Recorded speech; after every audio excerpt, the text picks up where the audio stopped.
If you are writing a testimonial for your tutor, your business coach, or someone else who has supported you, you want to make sure it's as powerful as possible because now you're going to be helping that person find new jobs, new opportunities. So in this video, we'll look at just how to create that testimonial. Number one, what to include, your content. Number two, how to organize it. And number three, what writing style to use. At the end, I'll also give an outline in case you're writing an entire letter of a testimonial versus just a blurb. So welcome to High Value Writing. I'm Erin Lebax. Let's get going with how to write a powerful testimonial that can help the person you're recommending get their next job. You want to include three things content-wise: your main point, some kind of evidence to support that and show that it's more than just your opinion, but you have an example. And then why does that matter? That's kind of the so what of the conversation. Now, most testimonials are a blurb, right? That your recommendee will put on their website, on their socials. And so we're going to start here by looking at a paragraph.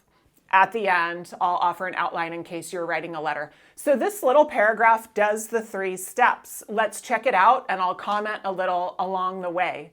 Layla is a clear and empathetic tutor who has helped me succeed in my studies. So now I have a main point. I'm saying something positive, but I still have to kind of prove, yeah, Layla did something really helpful. I would recommend her, etc. So in this case, I'm going to say she spent hours with me during finals week. Busy time for everyone, and I ended up acing my test. So what? Without Layla's help, I would have needed to repeat the course. So this is what we mean by really testifying about how impactful this person's services were. Let's look at the order, which is basically what we've seen here, but I'll bring in another example. I think we can keep this order for these 3 sections. Here's another example, though, of more of a business coach situation. And so we keep that order. Main point: I applied the steps I learned in Sareth's class and found my public speaking improved immediately. I'm recommending her and her class, right? What about it, though? That's when I get a little deeper with my evidence or example. Her confidence building strategies specifically helped me succeed in my presentations. So what? This success has driven me to apply for a promotion. The reason we're doing these second and third steps, more than just saying, hey, I think this person is good, is because here we're really showing that on a personal level, Sareth's or Layla's help can make a change in our lives. And we can't really show that without some kind of almost story or example from what happened to us. And that's authentically what a reader wants to see. What was so helpful about this person that might be meaningful to me? How are we going to write it, though? What kind of words do we want to use here? We want to stick with active voice. That's just when you put who did something and then what they did in the front. Your subject and verb, your who and what, they go in the front. That's active voice. That will be easier for all the people who come to this person's website to just read your testimonial in active voice. Of course, we're going to use positive and productive language because we're showing that this person was helpful. But let's pay special attention to verbs.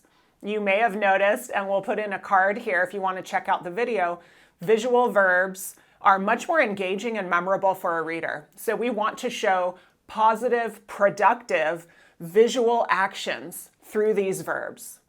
So I've got some color coding. You can kind of see some of these choices do more than one, but I applied productive verb, the steps I learned in her class, and I found my public speaking got better.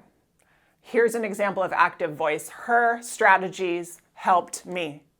Strategies helped. That's your who, what.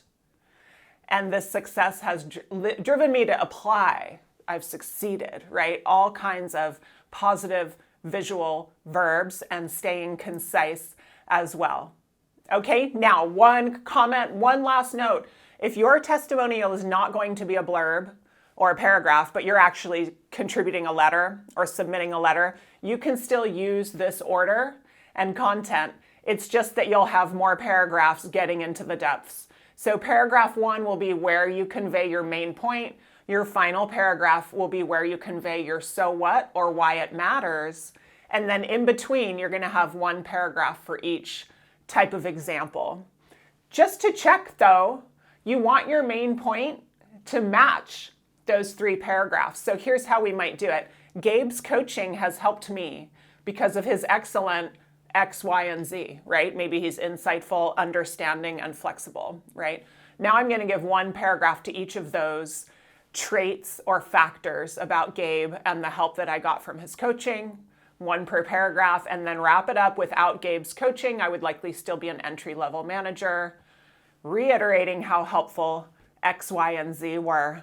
All right, let me know how it goes for you. Want to mention one more thing. When you're looking to make your writing impactful, clear, concise, this little baby can get you there real easily. So take a look on Amazon, Kobo, other big sellers if you'd like to level up your writing game for your testimonials and everything else you're doing at work or school through your writing.